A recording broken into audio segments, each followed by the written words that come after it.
Good afternoon, good evening, everybody. Welcome once again. It is Wednesday, and that means only one thing. It is time once again for the Hit the Pick Founders Show, brought to you as always by hitthepick.com. Make sure you stop by hitthepick.com. Football is nigh, gentlemen. Football is here, and we've got some great specials going on over there with our 5 handicappers. So make sure you stop by hitthepick.com, your one-stop shop for all your handicapping needs.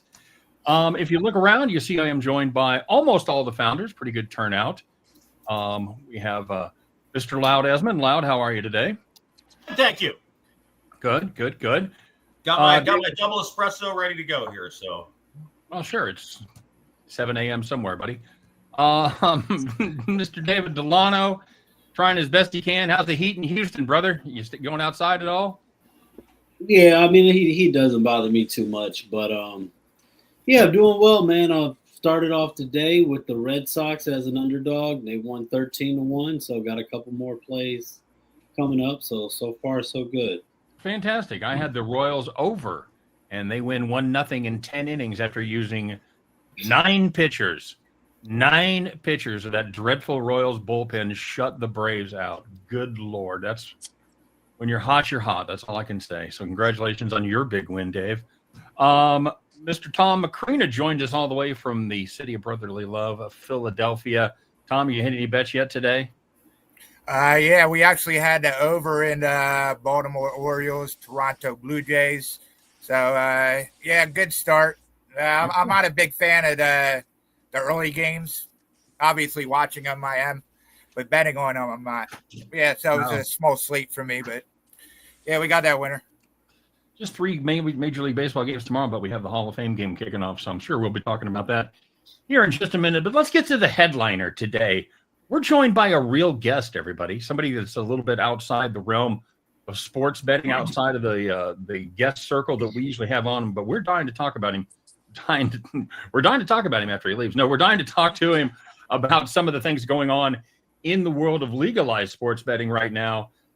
You might know his work from the Reason Institute. If you read Reason magazine, if you don't, I highly recommend it. It's a libertarian-leaning publication, but they call balls and strikes, man. It's black and white. They don't really lean one side or the other than the side of the libertarian and freedom.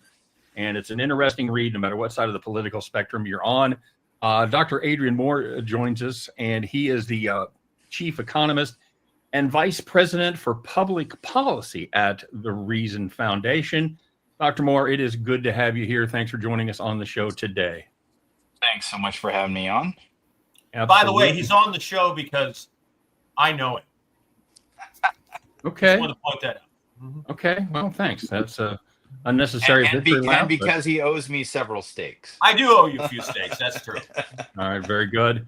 By the way, real quick here before we get started, Dr. Moore, Sniper West has deemed it okay to join us, as this early morning stuff isn't for him out there in Vegas. So it's good to have you, buddy.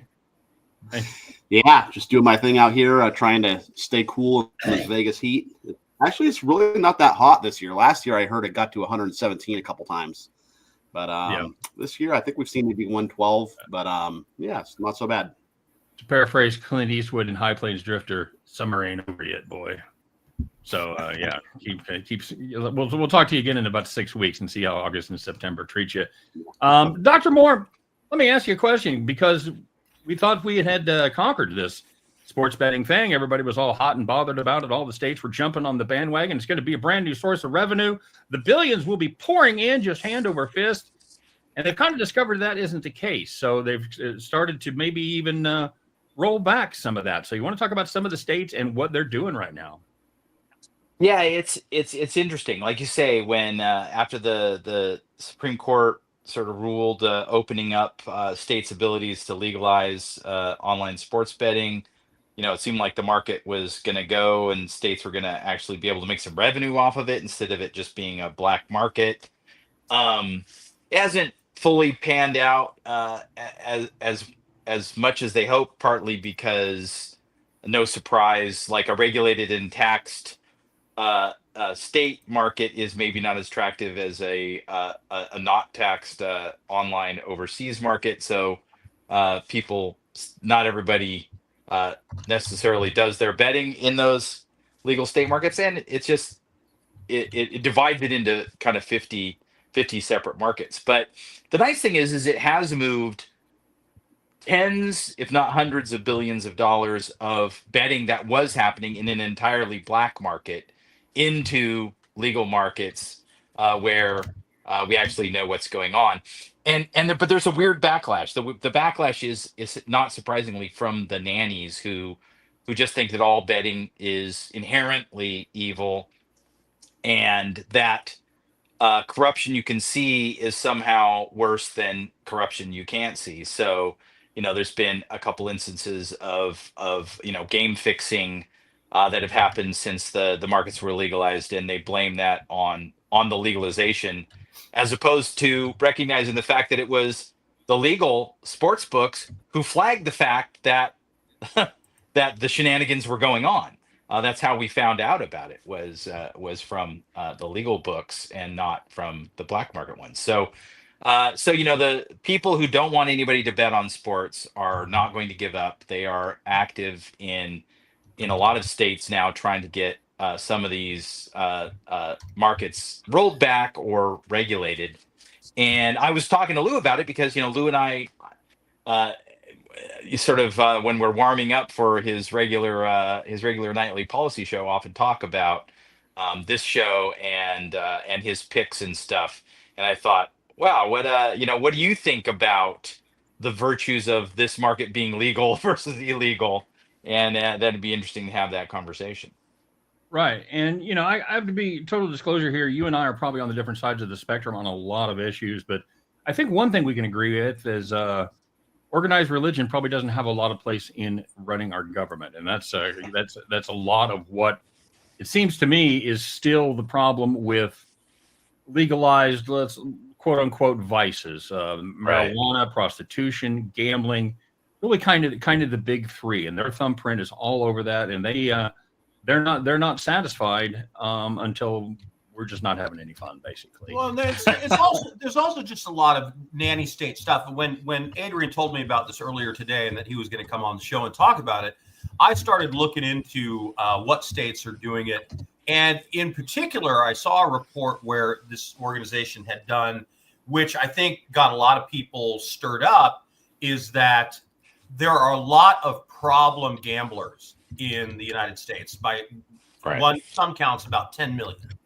And so when they reported, there's like 10 million problem gamblers in the United States, and then they cherry picked a few anecdotal stories, like one guy who had bet, $900 something thousand on DraftKings over a period of 2 years, and his wife is suing DraftKings, saying that they have policies that say people who are problem gamblers or gamble above a certain amount have to give them financial audits and things to show that they can afford to be doing what they're doing, and that DraftKings never enforced that with their husband, so therefore they're in some kind of breach. Although I don't know, legally how binding that can be when he's making his own choice to throw his money away.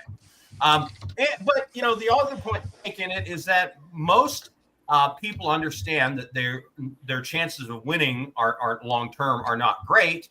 And there's a very large percentage of people who gamble and call it entertainment. They don't call it making money. But apparently there's about 50% who do say they sports gamble to make extra money. So that's where a lot of this is coming from. But at the bottom line, Adrian, do they not understand, like here in Washington, they've restricted the gambling to physically being at a Native American casino. Right. And there are a lot of them in the state, but it's still, you're going to have to drive. For me, I'd have to drive 45 minutes to an hour to one of three that are about the same distance from where I live to go place a bet. And then I'm going to have to drive back to cash my ticket. And let's face it, most people aren't going to do that. And with the advent of crypto, there's no way to track what somebody's doing with crypto money. And that's what a lot of the offshore betting sites are dealing with now.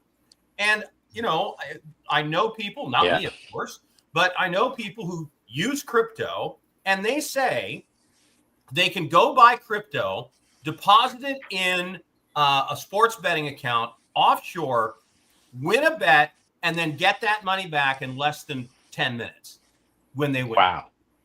And turn it from crypto back into cash. And Right. and you know, if it's that easy, and because it's crypto, it can't be traced, then how stupid are these state legislators? By trying to squeeze the toothpaste back in the tube, they'll just cause more people to go offshore, right? Right. Yeah, I mean there's kind of two elements to this. I think the one is sort of this notion that when we see problem gamblers or well, let's just focus.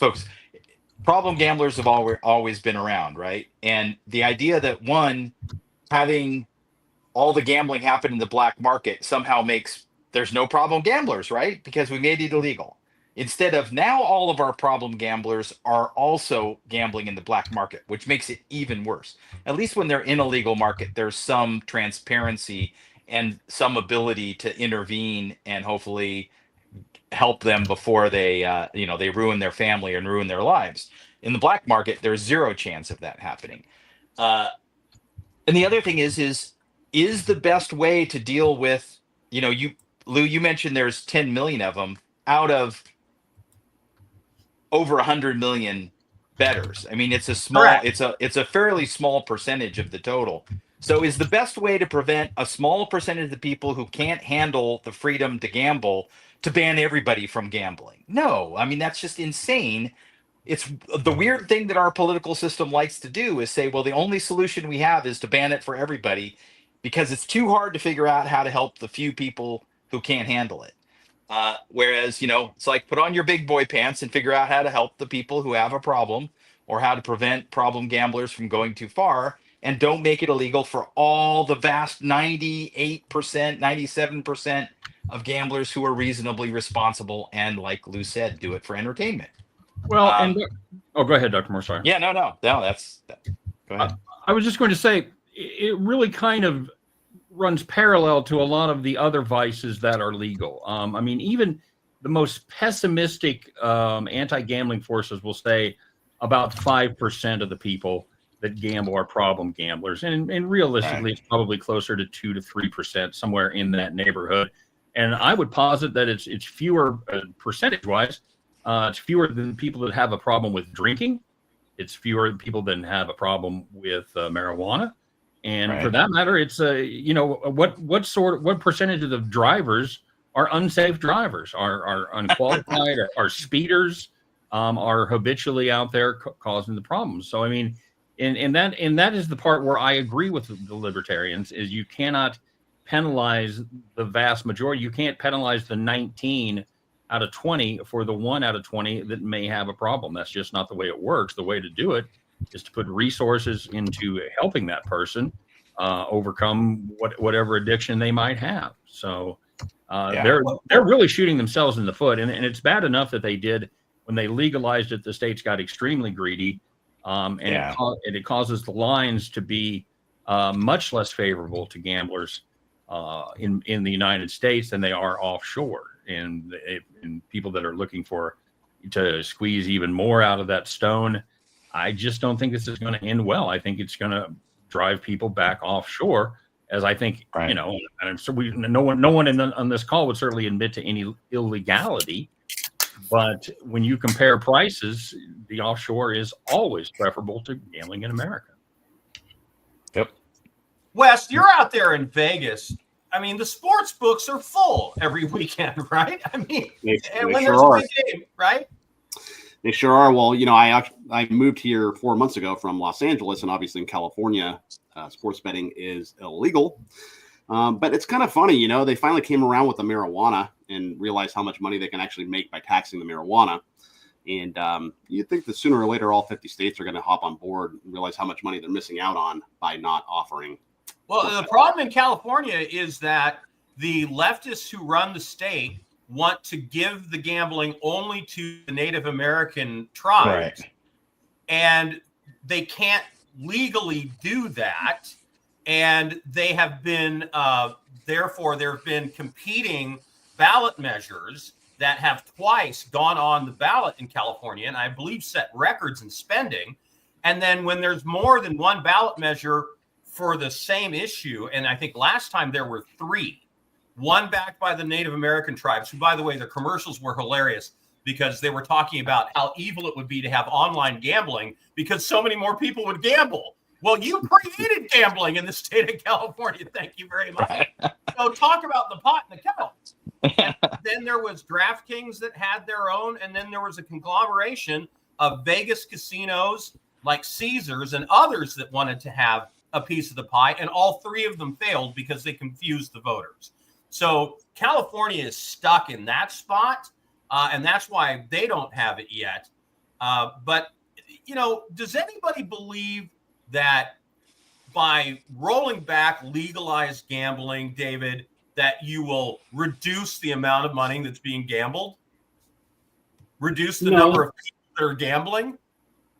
No, because there's always, for the people that want to do it, there's always been ways to do it. I mean, you look at history, and there's always been ways to gamble. Trying to get rid of or making alcohol illegal didn't make it go away.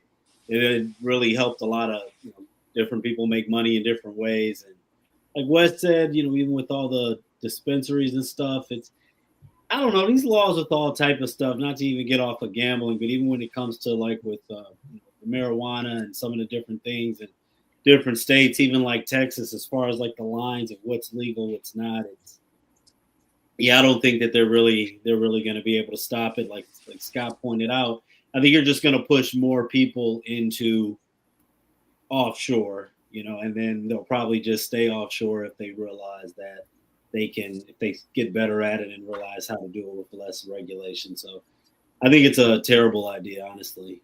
Maybe some other time when we have a little bit more time, we can have Lou explain how the leftists that run the government in Florida are unable to get it passed there with their tribal restrictions as well. Yeah, they got the same issue. Again, Florida's a mystery. That's where I'm at, is in Florida, and I can't figure it out. So they had it for about a week, and then they went, no, we're not doing that. Yeah. So, Well, right now you can only do it like online. I know you can do it at the Seminole casinos, and the only place that you can online bet in Florida is on Hard Rock. It's like as long as you're on their property, right? Yes. Yeah. You don't have to be on their property. They but like you their have to be- monopoly.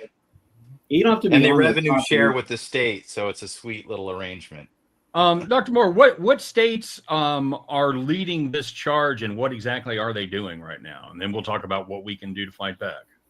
Yeah, well, that's a good question. So, as far as I know, none of the bills that were introduced in this last session passed. So that's the good news. So it started with sort of like a media push. That was what I sent Lou originally, was sort of, someone put out a report about problem gamblers, and then there was like an article in the Atlantic about this is going to lead to all kinds of game fixing. And so there's sort of this drumbeat going. And now my job is I go to a lot of legislators' meetings, and everybody's suddenly putting on their agenda, should we be doing something about the problems in the legal sports betting markets? And there's a session in a couple of weeks at a legislative conference I'm going to about rolling back. It's actually called Rolling Back Legal Gambling, which I can't wait to see what the heck that conversation is going to be. But so I'm just seeing, it's like seeing the writing on the wall that the nannies are going to try to bring this to, the different state. Vermont And and Maryland were 2 of the big ones. They had bills, but they didn't pass, fortunately. They didn't pass. And now in Yeah. Mississippi, you actually have 2 sides fighting it out in the legislature. One that is trying to pass a bill that would expand legalized gambling, and another one in the Senate. So you got one in the House that would expand legalized gambling, and one in the Senate that would make sports betting illegal. And my read on that one is that it's a bootleggers and Baptist thing on the making it illegal side, where half of them are actually moralists who want to make it illegal, and half of them want to put pressure on the industry to pay the state more to make it legal. Right. So nobody's trying to doing- squeeze the Nobody's doing any of this for the right reasons. Exactly. Lou Desmond's rule, Like- Lau Desmond's rule of life. It's always about the money. Right. Absolutely. Instead of just saying people should be free to do this if they want as responsible adults, it's people should be free to do this if they pay me enough money to allow them to do it. That's what how politicians think. It's Right. does not bode well. So yeah, I mean, what I'm anticipating is, we already have a lot of the industry money going into these what Lou described. A lot of industry money went into these competing ballot measures to try to each side trying to get an advantage. The Indians are pouring money into trying to get their monopoly. The casinos pouring money in to try to get a system that gives them an advantage. Nobody's really trying to say, let's just have a free and open market.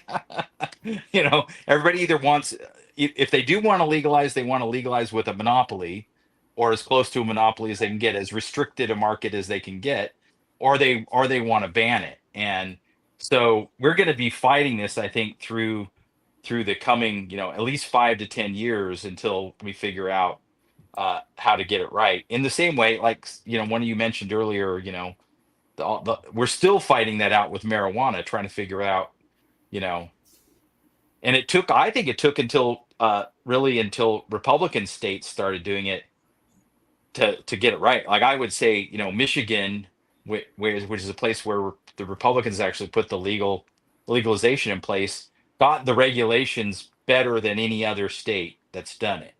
And so they have a fairly well-functioning market where people are reasonably free, but things aren't insane. And they also tax it the same as they tax every other product, unlike California, where they try to milk it like a cash cow. And it's the same with gambling.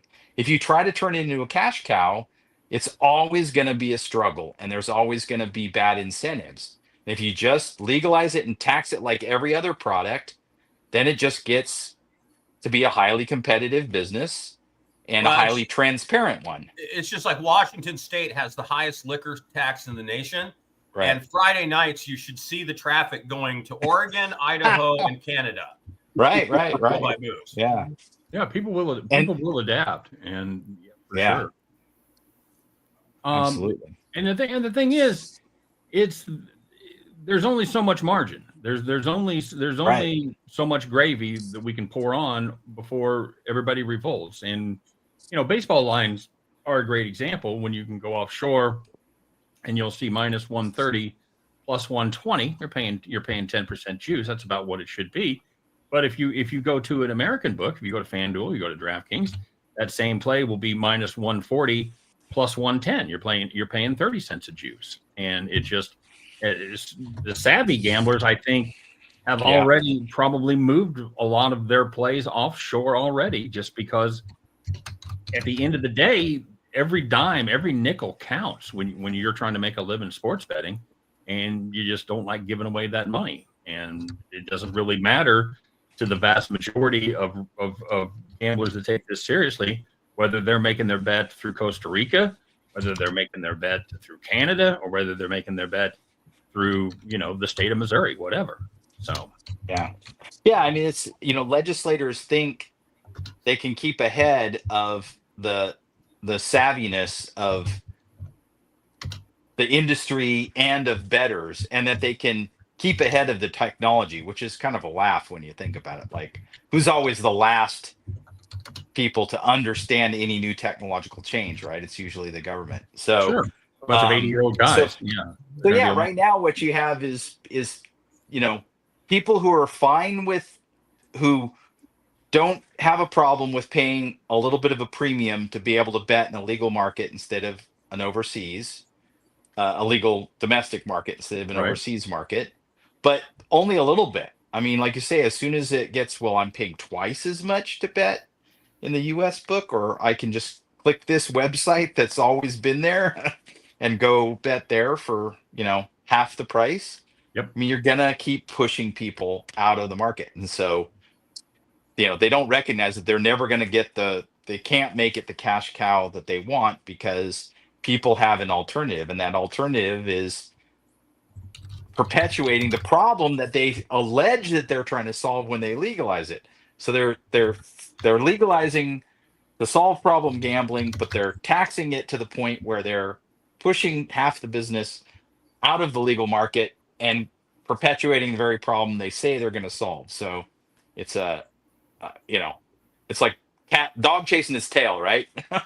of gambling policy. And it's not just a state problem at this point. It's although it is a different situation, but the bill that just passed holds a provision where you can only claim 90% of your gambling losses against wins as opposed to 100%, which doesn't sound like a big deal to the average person. But when you're putting $1 million or more a year in play, which actually isn't that much of a substantial amount for a lot of gamblers, it makes a hell of a difference, and it's going to pretty much ruin the market for big time gamblers. And it's just I don't understand it. Now, are you tuned into at all to that? Do you know? I know. They were talking about some possible legislative fixes. Where do they stand? Where do those stand? So nothing. I haven't seen anyone put pen to paper on that, though. I've heard the same thing. I've heard, well, yeah, you're right. We've got to fix that. But the sausage making process of these big, huge bills, like the big, beautiful bill, in order to try to make the deficit and spending numbers look a little bit better, they do things, classic Capitol Hill speak. They call them pay-fors. So you got to find potential future revenue that will offset some of the spending increases you're doing, so it doesn't look so bad on paper. Now, maybe those potential future taxes will actually happen. Maybe they won't. But for sure, the spending is going to happen. So it's always a little lopsided. But things like this, like, we need we need to squeeze some tens of millions here, $500 million there on little small tax changes against people who aren't really organized or who aren't really going to scream very loud. And this was absolutely one of those where they said, you know what, this will only have a big effect on a fairly small population of gamblers who gamble significant amounts. And they're not that organized in Washington. They don't have a lobbyist here. And they also don't have like a lot of moral standing. So, we feel good about sticking them to help pay for the big, beautiful bill. So, I mean, that was totally the logic, was they were on the target list as easy targets. And, the idea, part of the reason why those hypothetical future revenues often aren't realized is that they do get fixed.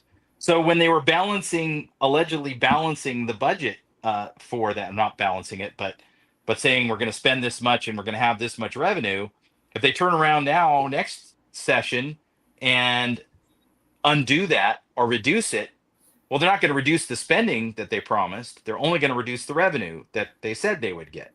So it'll basically be an increase in the deficit to do that, which is why this. That. I want my deduction back. Yeah, right. Yeah. Protect the gamblers. Protect the gamblers, damn it. And yeah, that won't get the ink. It's like they say that, you never print the retraction on page one. Yeah, exactly. No, it never does, because it's relatively small. I mean, heck, I think people had limited bandwidth to even talk about the overall impact of the big, beautiful bill. They're certainly not going to pay any attention to some little change in the tax code for gambling. Only how many the people who care and who pay that tax, they'll pay attention. Everybody else won't. Well, so it's everybody on this show. Yeah, exactly. You guys will be an anomaly talking about that one. So yeah, it may or may not get a fix in. It's also very common to say, oh yeah, we'll fix it in the next go round, as a way of just getting everybody to back off and get distracted by everyday life. And then, by the time it's actually time to do it, hopefully everybody's forgot, or at least they don't have the momentum and the energy to push back, and we can get on to other things. Now, if we could just get the MASL legalized in more states, Major Arena Soccer League betting, that would make me very happy. Adrian, I will see you on my show later tonight from Southern California. All right. Sounds good. Real quick, Dr. Moore, before you go, I wanted to thank you very much for being here on behalf of all of us. As everyday gamblers, a lot of people that are watching the show are just recreational players. They're not big players. What can they do to make sure this doesn't come to fruition? Yeah, if if you hear about anything happening in your state, definitely, let your representative know that that you're a responsible adult and you don't think you should be punished just because a handful of people may have difficulty. Make that argument. Don't say just leave me alone or whatever. That won't be persuasive. You got to say, look, most of us are responsible and can handle this. If you've got to if you've got to deal with this problem, deal with it directly. Don't do it by restricting those of us who can manage our entertainment hobby of gambling. Very good. Very good. Dr. Moore, thank you very much for being here once again. Dr. Adrian Moore, Chief Economist and Vice President of Public Policy at the Reason Institute. Check out Reason Magazine. Is it reason.com, Dr. Moore? Yes, reason.com and reason.org. Two different websites, different stuff. No matter which side of the political spectrum you are on, you will find something there that pisses you off, and you'll find something there that you agree 100% with. So check out Reason Magazine whenever you get the opportunity. Once again, Dr. Moore, thanks very much for being here. We sure appreciate it. Thank you. There you go. That's cool. That was a little highbrow for where this show usually goes, but So that big beautiful bill, just for the listeners, just to give them some perspective. So the way I understand it, maybe you know this too, Scott. So if you are a gambler and you have a business, right, you have a tax ID number, and you win $100,000 in a year, yes. but you also lose $100,000 in a year. Mhm. It used to be a push, right? You're sitting correct. at 2 pounds. However, now the way I understand it is because you won $100,000, you're still taxed 10% on that 100,000 you won, even though it was a push. You owe the government money, even though it was a push. You're taxed 10%. You're taxed on the 10 on the 10%. So you're taxed on the 10 grand. Right. You used to be you would pay no tax. It'd be a wash. Now you're taxed. You're not taxed on the whole 100. You're taxed on the difference between 90% and 100%. So you're taxed on that $10,000. So that's the difference. And the example that I used was if you you go to Vegas, you take $5,000 for the week. You have a horrible week. You're down. You lose all but $10. You throw $10 in the slot machine at the airport as you're waiting on your flight, and you hit $5,000. Well, you're even for the week. But according to the big beautiful bill, now you're paying tax on the $5,000 minus 10%. So you're still coming out a loser. So it's a dumb thing, and it's. Yeah, it affects the mass majority of the public that are all professional sports bettors too, right? Correct. It'll basically put them out of business. It'll put them out of legal business. It's not like these guys didn't exist 10 years ago. It wasn't like guys weren't making money and supporting themselves by gambling, and they're just going to go back to that. They're going to go back to offshore books. They're going to go back to the VPNs where you can kind of spoof any location in the world, the same way a lot of big professional poker players that play online do it right now. So and with the government, there's so many things that you cut off your nose to spite your face. They don't really think it all the way through. So not a great thing, not a great thing at all. So there you go.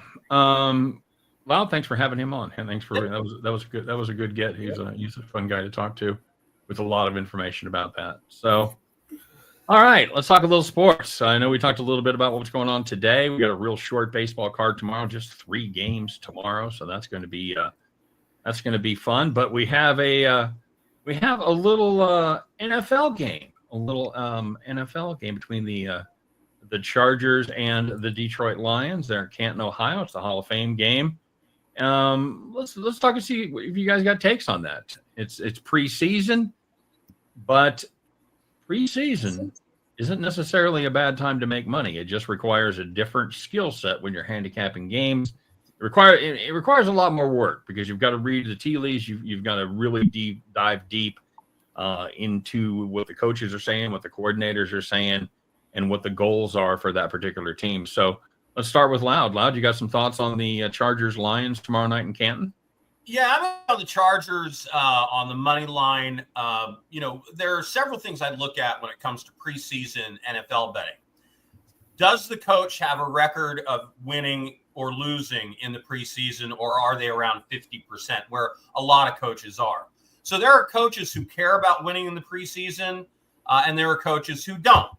And I'll be going over this in a video in a couple of days, but just quickly, John Harbaugh he's 45-16 with the Ravens in preseason.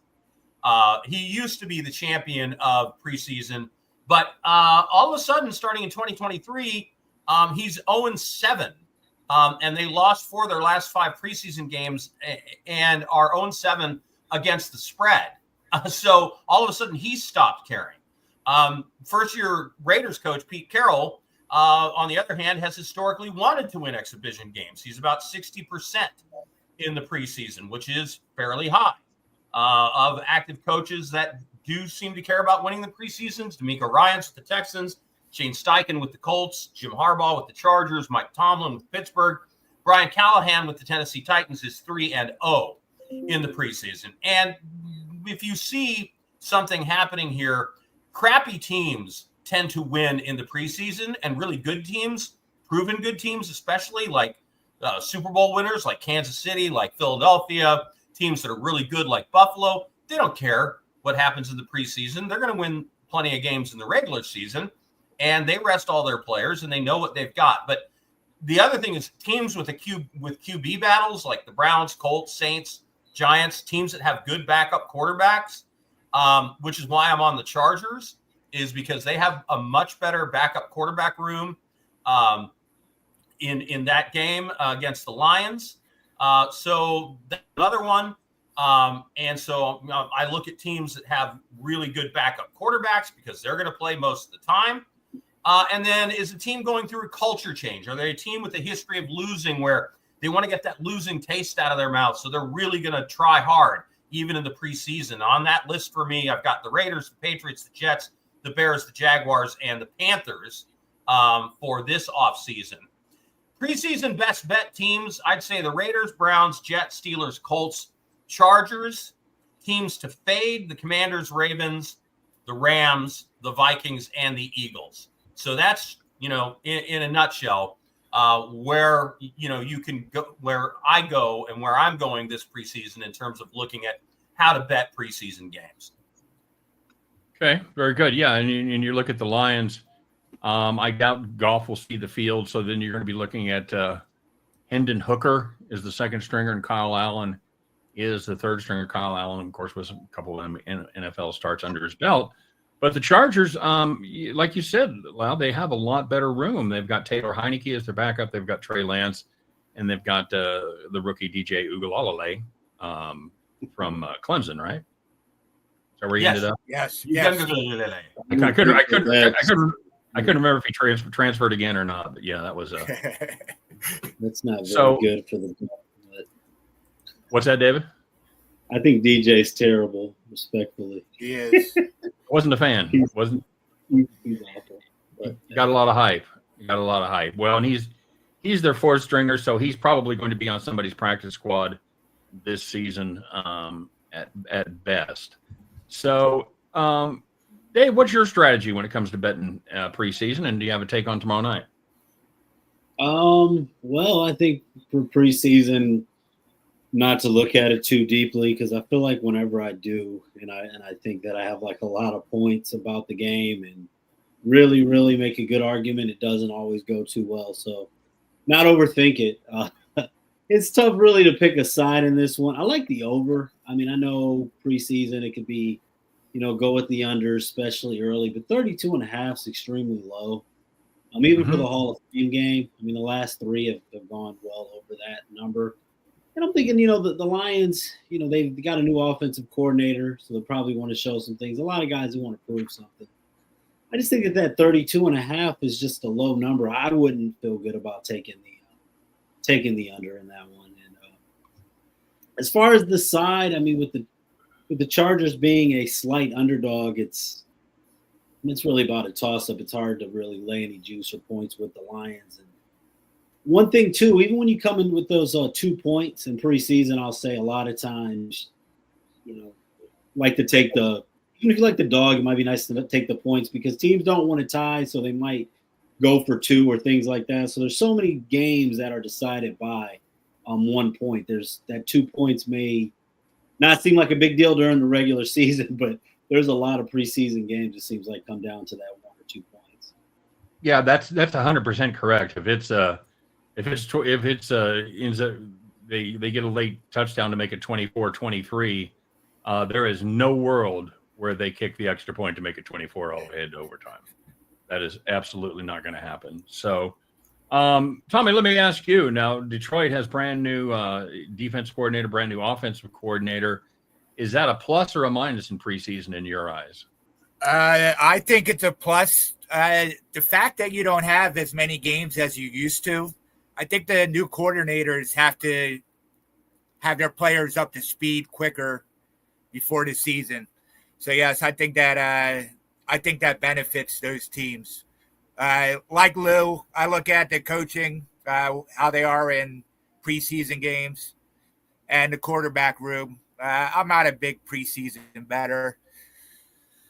I do like to read a lot of beat writers. I'm actually nerdy. I read some stats from practices and whatnot.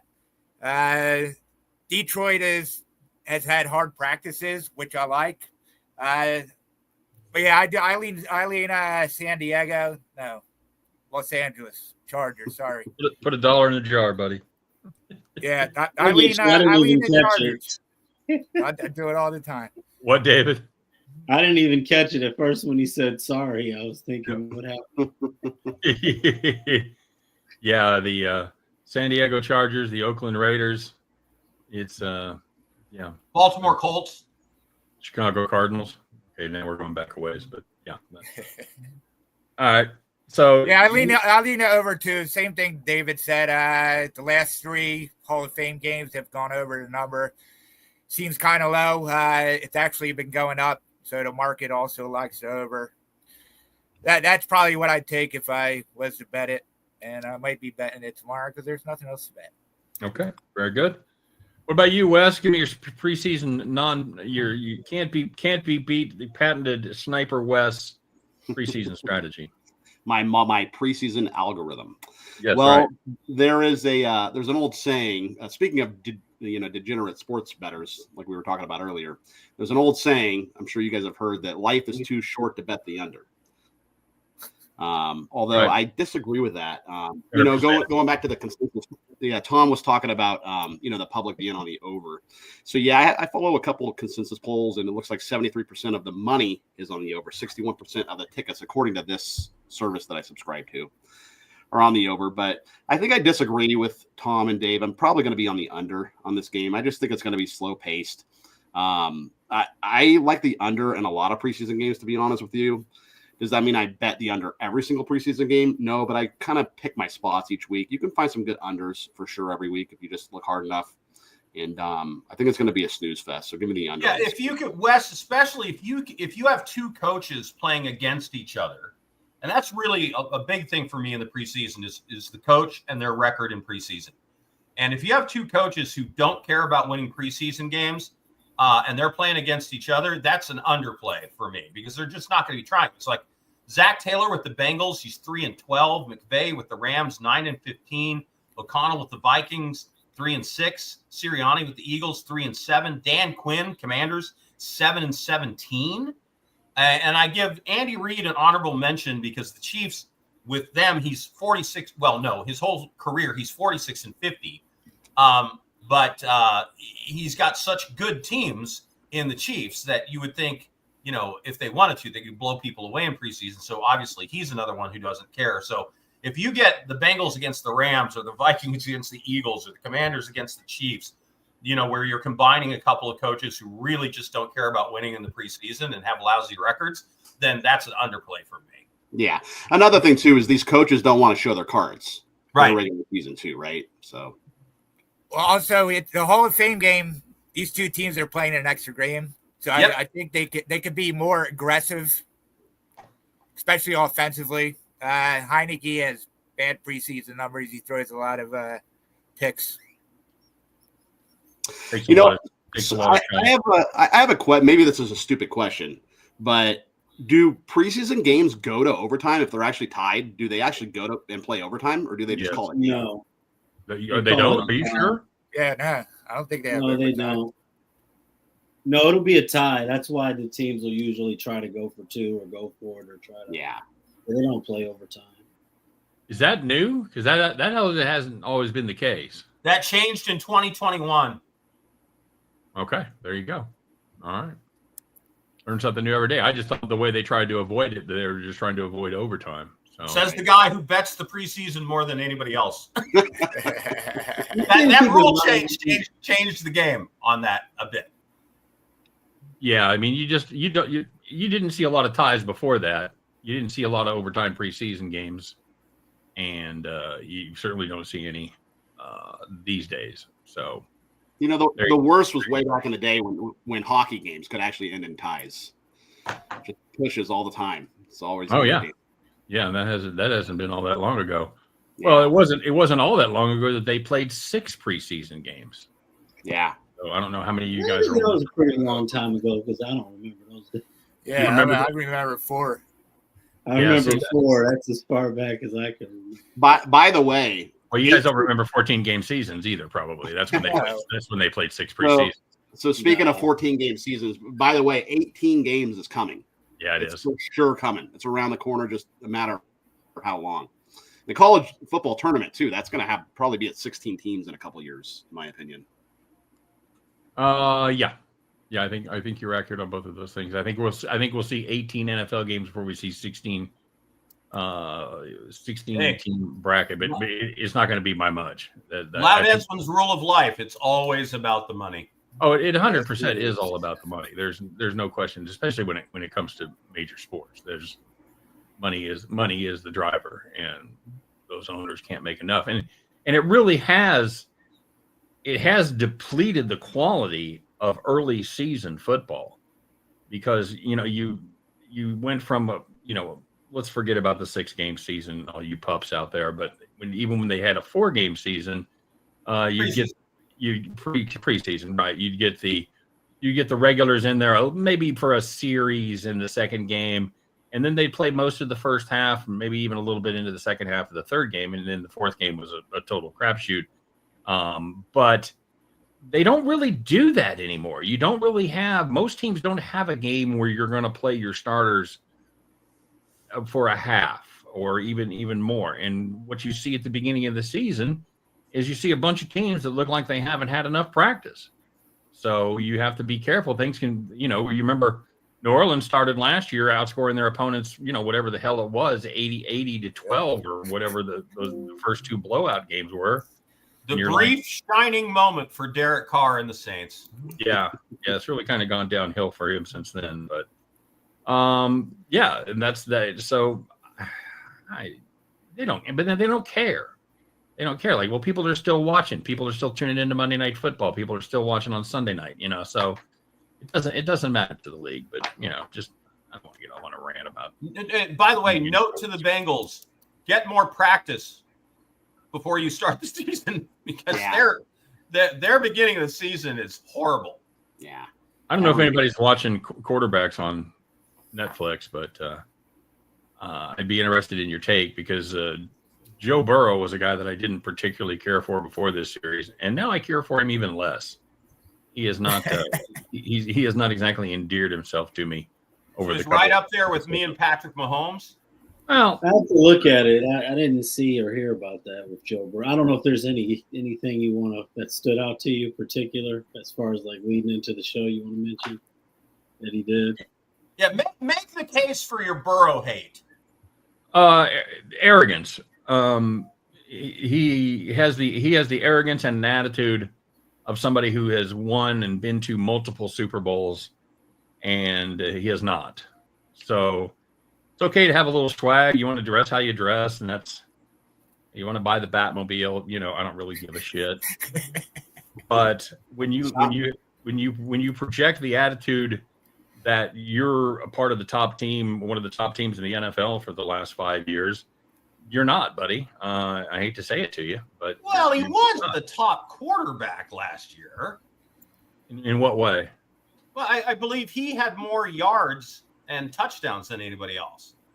Well, that's because they were able to score on the defense in 5 plays. He spent a hell of a lot of time on the field. So yeah, that's going to happen. Yeah, he threw for whatever he threw for 5 and change, and he had that Baltimore game. But that was just an example of a game that they couldn't win. The defense couldn't get any stops. So, I just don't care for him. Just rubs me the wrong way. Now, sounds like Joe Burrow's been taking arrogance classes from Aaron Rodgers. I put him a lot in the same bucket. Yeah. I like guys like Mahomes. I like guys like Josh Allen, who have had a great deal of success, but are still really humble, that realize they're part of a team. And I just don't get that attitude from Joe Burrow. So. You are right. Yeah, buy your Jalen Hurts jersey. You're right. Josh Allen is the best quarterback in the NFL. Jalen Hurts is another guy that's a very team-oriented player that plays at a very high level. I would agree with that. And yeah, there's no world when Josh Allen is a fine talent. There's no question about it. But he brings the element of being able to rush the football that a lot of other quarterbacks don't have. But I think if you're building a team, if you ask 32 GMs, who would you take to start your team, Mahomes or Allen? I don't think Allen would come out ahead on that one. That's just my thought. So anyway, Bob, I know you got some team totals you want to talk about. You got a couple of conferences, a couple of divisions that you haven't done yet. You want to do those, buddy? Yeah, the two that were left was the NFC South and the AFC South. I had not done as of last week. My best bet in the NFC South is the Saints under 5.5. They could go over. There's a chance that they don't win a game. I don't know if anybody else watched the Saints as closely as I did last year, but unfortunately I did. Spencer Rattler is 0-7 as a Saints starter, and he looked all of over. He was terrible. That's weird because he was terrible at Oklahoma and he was terrible at South Carolina. I really thought he'd be good in the NFL. Yeah, he was flat out awful. And if the Saints are smart, they put him out there as the crash test dummy, because this team is going to be terrible. And if they have any belief that Tyler can be a starting quarterback, that guy's 25 years old. He's got a really bad injury history. And I think the last thing you want to do is put him out there to start the season, because then you can't go, you're stuck with him almost at that point. So I think they're going to roll out Rattler. He's going to get his head beat in, and then maybe he gets injured, and that's how Tyler ends up on the field. But if they roll him out as a starting quarterback and he sticks the whole season, they might just lose every game.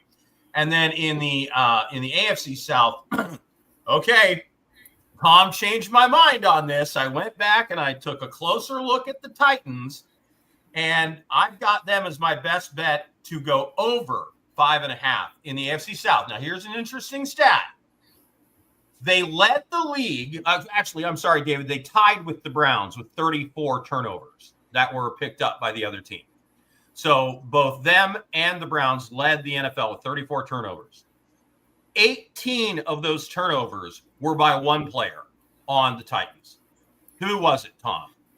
Will Levis. Yep, Will Levis. And Will Levis lost them 2 or 3 games where they were ahead, and he coughed up the ball late, and it went for a score. And here's the other interesting thing. The Philadelphia Eagles were the number 1 defense in terms of yards allowed in the NFL. Who was number 2? The Tennessee Titans. Number 2 in yards allowed on defense. They gave up a ton of points, but you know why? All the turnovers were at their end of the field almost, because their offense was so terrible. They were constantly, when they turned the ball over, they'd be inside their own 30 or inside their own 40. Do you see any correlation there about why they weren't giving up many yards?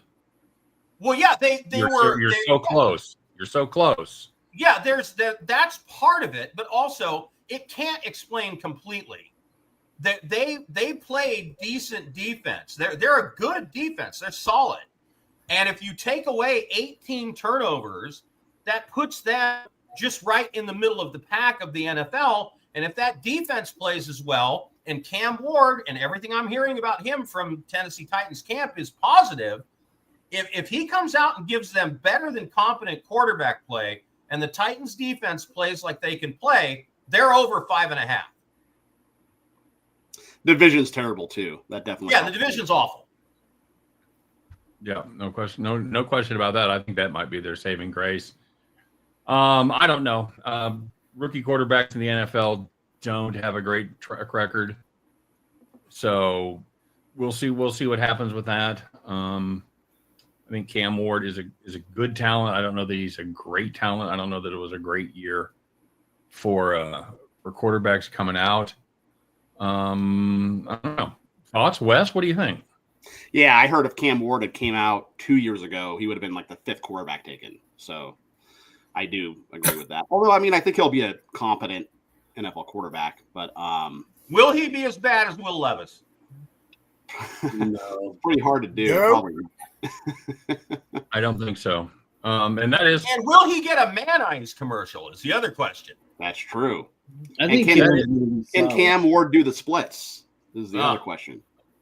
And that is quite a dichotomy that Lou brought up there. That the Titans were second in yards allowed and 30th in points allowed. So it wasn't they were second and 10th; they were second and 30th. So And they led the league in turnovers. yeah, that's never a good thing.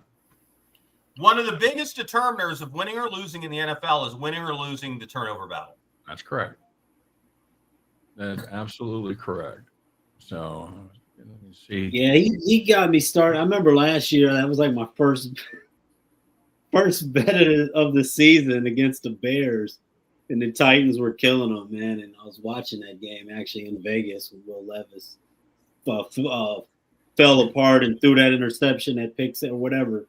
They just blew that huge lead. I just remember that week one. Yeah, the Yeah. thing about Cam Ward too, I think he played on a Miami team that had a horrible defense, so he was slinging it around. I think the fact that he has a good defense here should calm him a bit. I'm with you with the rookie quarterback. I don't think he's going to have a great season, but I think he's going to be good enough to have this Titans team competitive. I think a lot of it's going to come down to Tony Pollard, and if he looks like Tony Pollard from like 3 or 4 years ago, or if he looks like Tony Pollard from the last couple of seasons, if he's a valuable piece and they can depend on him to take some of the pressure off, I think that'll make a hell of a difference too. Yeah, they don't have a lot of offensive weapons either. I think Burke's out for the season. The Titans, Mm-hmm.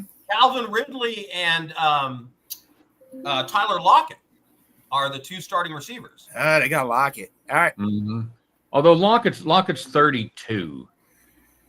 You know, I mean, I'm Ridley's up all here. good. I'm up here in the Pacific Northwest, Scott. So I see every Seahawks game, and I almost always, for some reason, had Tyler Lockett or DK Metcalf on my fantasy football team. And Lockett, he's quiet, but he catches a lot of balls. Yeah, he's a guy with good He's a hands. speed guy, right? He's Yeah. fast. No, he's a route guy. All right. Yeah, He's a route guy. He was a lot faster when he came up. He was a punt returner at K-State before he was drafted by Seattle. So he does have some speed. And they also have Van Jefferson as well. So the problem is they don't have a lot of depth at the receiver position, and they don't have a lot of experience at tight end. So that's we'll see. On paper, Calvin Ridley and Tyler Lockett looks like a great duo. But again, it's 2025 and 2020. So, I'll see how much he can get on the same page with him. I think the Titans are going to run the ball, play defense, and use Cam Ward throwing the ball selectively. I think that's going to be their. Yeah, I don't think they're going to make him work too much. The less he has to do, the better off the team is. Yeah, I agree, and that's why I think the person that it really is going to come down to is Tony Pollard. If he can be counted on to give, to put it, 1,100 yards, 1,200 yards, somebody that they can count on to not get stopped at the line of scrimmage, pick up 4 or 5 yards, and give them manageable, staying ahead of the chains. So, what else you got, Lou? Anything? That's it for me. I'm finishing out my picks, and then Hall of Fame game tomorrow. I will say I've got I'm going to try to find action if I can. Has anybody ever seen action on who the last winless team will be in the NFL? Is there such a bet? Because DraftKings might have it. Yeah, because I would, if I could get the right odds, I would lay money on both the Giants and the Saints, because I think either one of those two is going to be the last team without a win. Well, they play each other though. Right, right, play and that's each what it's other. going to come down to. I think is who wins that game. Yeah. The Giants' schedule is a juggernaut. I mean, if that's a last place schedule, I don't understand how that happened. Because they're going to be absolutely crushed. Well, I think they upset the Commanders week 1. Also, too, so, talking about the Saints and the Giants both having terrible seasons. So just interesting thing to think about. Arch Manning, maybe he comes out, maybe he stays at Texas, depending on how well he does this year. But he could have an option to either go to the Saints or go to the Giants, where Uncle Eli played, or go to the Saints, where Grandpa Archie played. So something to keep in mind as well. I about showed my age. I about said where his dad played. I'm like, oh God, no, it's his granddad. Jesus. I'm old because I can still remember Archie at Mississippi. So, good times. Good times. Are we almost done, or do we have like 30 seconds or 60 seconds? We're almost done, David. All right, what's up? No, I'm not rushing. I was going to ask because I'm just looking at things. For some of you guys who are high on the Patriots, can anybody explain to me why? I like the coaching. Vrabel. Yeah, Vrabel makes a big difference, in my opinion. I don't really like McDaniels.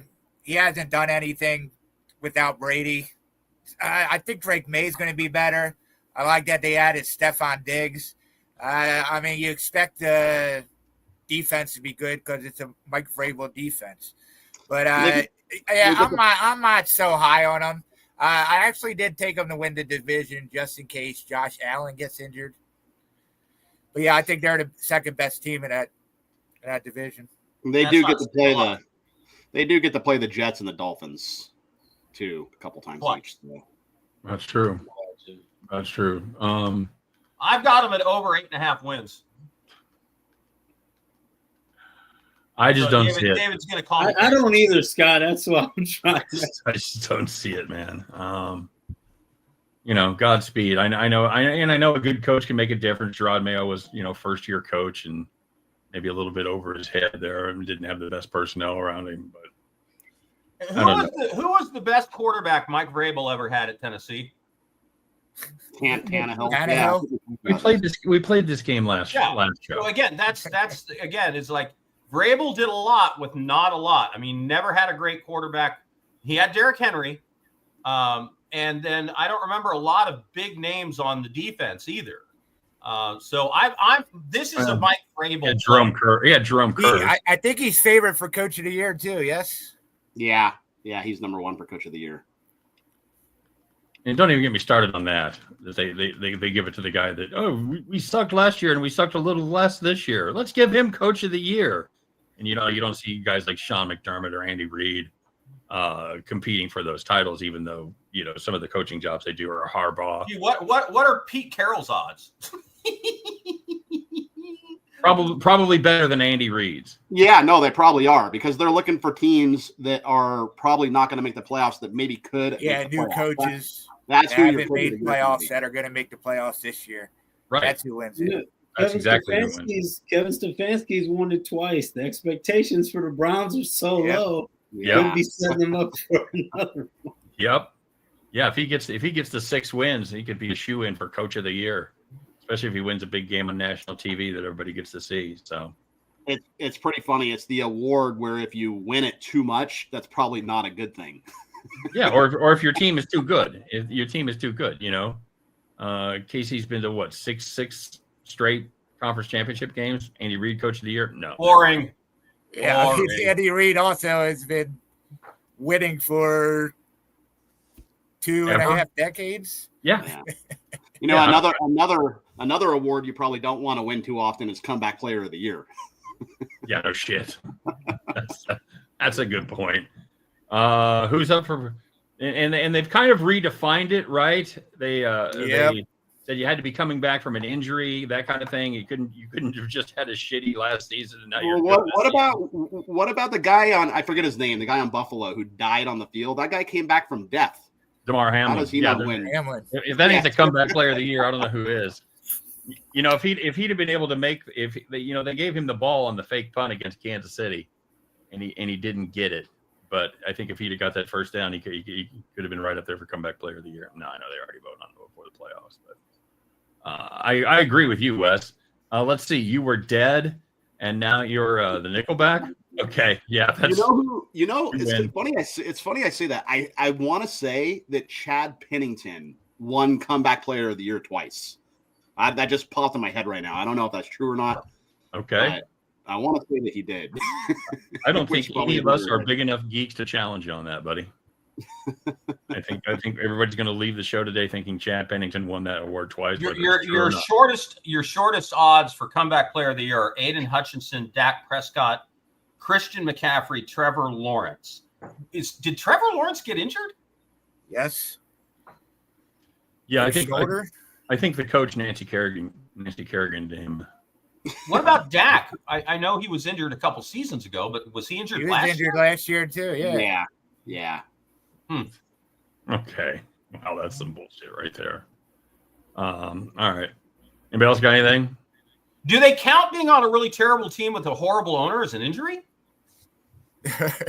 They should. Nope. It's a mental wound, Yes, it's a mental wound. Very good.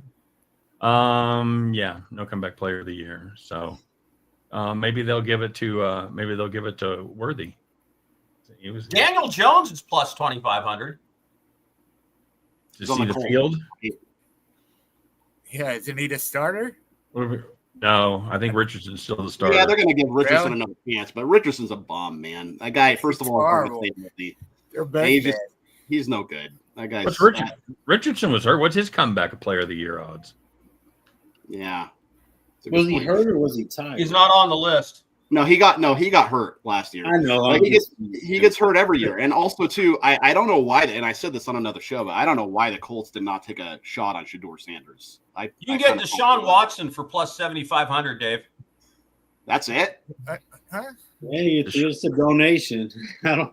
Deshaun Yeah, I don't think he's playing. He's not going to play this year, is he? Yeah, he's No, not. that's why I said it's a donation. He's on the list. Well, he'd have a lot more success if we could find somebody to massage his ankle. But I'm sure. Oh, I'm sorry. Anthony Richardson is on the list at plus 2,500. It's the same as Deshaun Watson. No, Deshaun Watson's plus 7,500. Oh, 7,500. Okay. Yeah. Yeah, that's just if anybody wants to make that bet, if you just send your money to me, I'd appreciate it. I'd be happy to book that bet. I'll give you all the 75 to 1 on Deshaun Watson you can handle. So there you go. All right, guys. This has been fun. Usually we're all over the place. We were really all over the place with this one. Talking about the future of sports betting in America and basically how they're trying to kill the cash cow. And people, it's so frustrating because people that in the know and they were projecting all this income and you're like, that's not going to be accurate because, the casinos are holding, whatever they're holding, 10 or 12%. So, yeah, we're just going to jam you guys for that. It's not the way it's worked out. So, I don't know. We'll see what happens. We had a good thing. This could be known as the halcyon days. The next 3 years could be bad for gambling, could be bad for weed, could be bad for whatever you like to do. There's a good chance. Man, That, I like all that stuff. could be very bad for it. So, Well, if you guys want to do drugs, and bang prostitutes and gamble on sports, just come meet me in Vegas because it's all legal. There you go. There you go. And Costa They don't Rica call it- as they don't well. call it Sin City for nothing. Yeah, go to Costa Rica. It's cheaper. I don't think weed's legal in Costa Or Rica. if we want to just see, Oh, or if we want to just see some great shows. What's gonna say something like that? Then whenever we link up with them and it's on social media, they're gonna be like, "Oh, he's out there doing coke and banging prostitutes." I only do that pink strain Stephon Diggs had. Well, it does explain why he's late to the show a lot. So, and you see Wes disappear a couple times during the show. He's got to do a little bump to keep it going. So, Nice. by the way, Loud, sale of marijuana in Costa Rica is still illegal. So sorry. Having been there a number of times, yeah, they say that, but everything. They don't have dispensaries. That's how Loud you- knows where to go. That's where, yeah. That's where you can tell when weed's legal when you can buy it. Yeah, don't buy from the guy on the beach. That's the only caveat I'll give you about Costa Rica, Jamaica, really anywhere with a beach. Don't buy weed on the beach. No. Because it's going to suck. That's just the way it works. Or you're going to get arrested. So, all right, guys. As always, everybody, thanks very much for joining us. Appreciate it. We ended up having all 5 of us here, so that's a rarity. That's nice to have everybody here. You can tell football's coming. And we'll be back next week, and we're going to talk about a full slate of NFL preseason action. Can't wait for that to get going. So for myself, for Loud, for David, for Tom, and for Sniper Wes, we appreciate you guys joining us. Make sure you stop by at hitthepick.com. Check out all the great deals we got going over there. It's the NFL season, man. Don't get off to a slow start. Come on. Don't have to dig out of a big hole after a month and going, I should have gone over to Hit the Pick. Yeah, you should have. So just you go ahead and do it. You will not beat our prices anywhere. I promise you that. So get over there, hitthepick.com. Check out all the specials from all 5 of us because we're ready to hit the ground running. All right. You guys have a great day. As always, thanks very much for joining us.